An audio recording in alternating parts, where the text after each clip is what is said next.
Dito sa Muntinlupa, isang lugar ang ipinangalan sa loving-loving o pag-iibigan. Para raw kasi itong pabrika ng mga bata.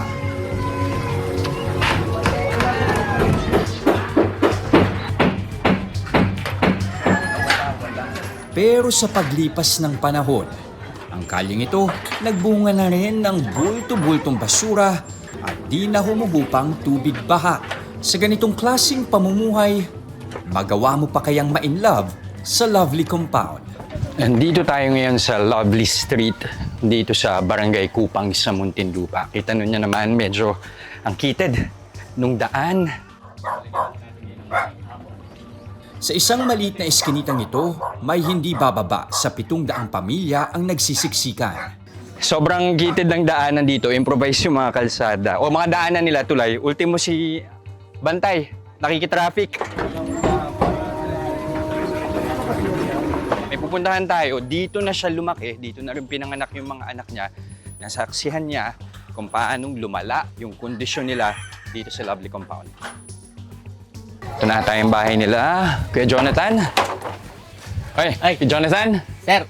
Hello po, magandang araw. Magandang umaga rin po. Pasensya na po sa Okay lang, oo. lugar namin. Binabaha po kami rito. Ay, buong taon.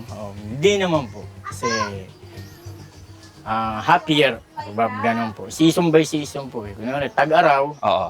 Kunwari, hanggang April po, May. Yan, tag-init po rito. Tuyo po yan. Oo. Pero pag yun po ay pumatak na po ng buwan ng July, tapos hanggang December na, bahal pa po yan. Hanggang Bagyuhan saan? na po eh.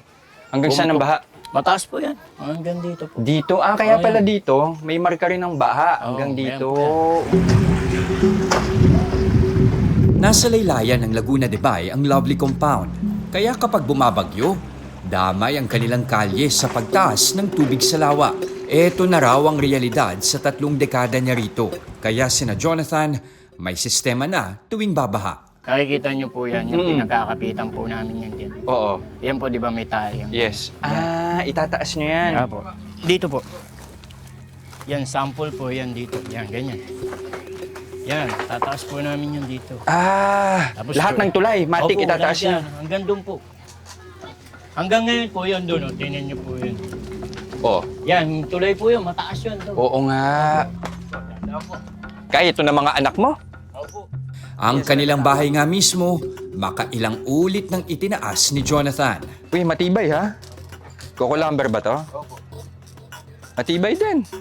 Gano'ng kadalas mo itong palitan? Dapat to pinapalitan ng regularly, no? Isang taon na po ito. Ay, gastos din. Magkano ginagastos mo? 500. 500 Isa. Isa pa lang, ha? Isa pa lang. Ilang kayo na ng kailangan mo? Pag magpo-poste po, kunwari ganito po, magpo-poste ako ngayon, ano po yan?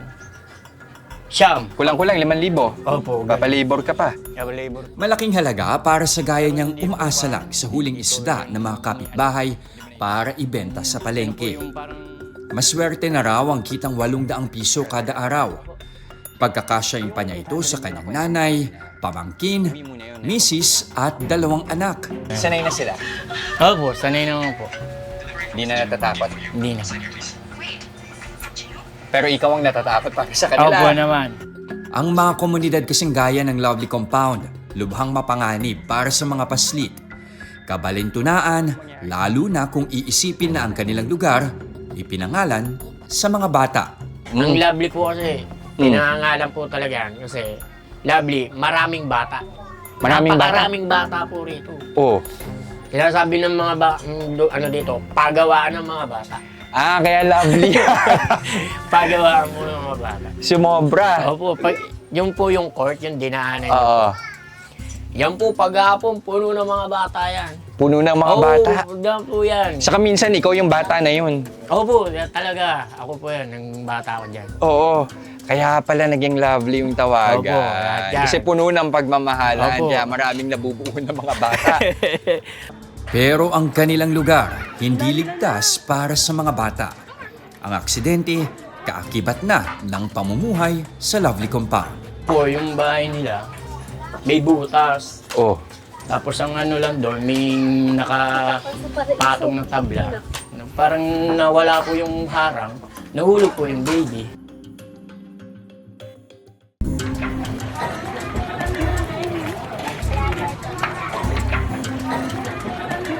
Gaya ng pangalan ng kanilang kalye, dati naman daw kaaya-aya, kahali-halina, kaibig-ibig ang lovely compound sa Muntinlupa.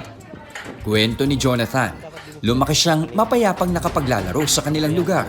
Dati po, maganda po. Kumbaga to, yung bahay po namin, yan po yung pinakadulo. Ano na po yan? Talahiban. Talahiban, o tapos? Yung mga damo, tapos yan, dagat na. Yung Laguna Lake na po. Tulad ni Jonathan, ang mga batang nabuo noon sa loving-loving na mga residente rito, lumaki na't nagkapamilya. Lumobo ang populasyon, lumobo rin ang basura, nananganak pa ng matinding problema sa baha. Pero ang buhay ng mga taga-Lovely agad humihinto sa tuwing tumatama ang trahedya. Lalo na kung bata ang nawawalan ng buhay. Baby naman po yun. Baby. Yung po, yung bahay nila, may butas. Oh. Tapos ang ano lang doon, may nakapatong ng tabla. Parang nawala po yung harang, nahulog po yung baby. At sa baba na po yun. Mismong mga anak ni Jonathan, di rin ligtas sa aksidente. Kung nga mga kagaya ni Jonathan at ng daang-daang pamilya dito sa lovely compound ang masusunod, bakit mo naman pipiliin dito manirahan? Parang literal na araw-araw ka nakikipagsapalaran. Pero ang kondisyon nila dito, refleksyon ng mas malubhang problema. Milyong-milyong Pilipino pa rin ang walang maayos ng tirahan. Nang ilibot ako ni Jonathan sa lovely compound, mas lalong tumambad sa akin ang kalunus-lunus na kalagayan ng mga residente rito. Jonathan, bakit pataas na yung tulay dito? Ano po eh, dito na po yan, mas malalim na po yung tubig dito. Oo, kumbaga kasi palapit ka na sa lawa. Opo, ito. Ano po yan? At pag sumilip ka sa ilalim, Diyos ko, pakaraming kalat din ano. Halo-halo na. Styro, mga bote, ang daming kalat. Ilang taon na, no? Naipon na. Nakukuha pa ba yan? Nare-recover pa yan? Hinahayaan na lang yan nandyan. Tapos kapag Nagbaha, yan na. Aangat na lahat. Hindi nyo lang ko nakita, pero sa sobrang kumpul-kumpul na yung mga kalat, yung mga aso sa ilalim, nakakapaglakad na. Oo. Kapansin-pansin din na sa mga barong-barong, naglipa na ang mga tarpaulin na mga politikong minsang nangako ng aksyon. Sina Jonathan, simple lang naman daw ang hiling. Ang wag nang danasin ng kanilang mga anak ang problemang ilang dekada na nilang tinitiis. Ikaw ba nakikita mo yung mga anak mo na dito lalaki? ayoko po. Meron pong pagkakataon.